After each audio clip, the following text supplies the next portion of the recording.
There. Ayan, chares. Yung video ang kulay yung bukad kasi naalala ko to dun sa Palawan. Sa Palawan, merong ganito dun sa Batarasa. Dumadami siya para siyang orchids kasi ang kulay niya white.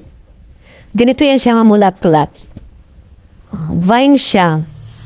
Alam niyo ba yung vine? Nakalyumba. Oo, para siyang upo. Para siyang Tampalaya style. Yan, tapos yung kanyang bulaklak, ganito mahaba, marami yan siya. Marami ganito sa Palawan, kaso white ang color, parang orchid siya. Mapagkakamalan mo siyang orchid. O, dito sa isla naman, violet, lavender, lilac, o, gaya ang kulay niya. Di ba ang ganda? Dito ko lang yan nakita din sa isla. Ang iba nito white, kalimitan kasi white ang nakikita ko. Ang ganda nito, ano kayang buto nito? Magmamat daw kita, ano at buto yun? O, di ba?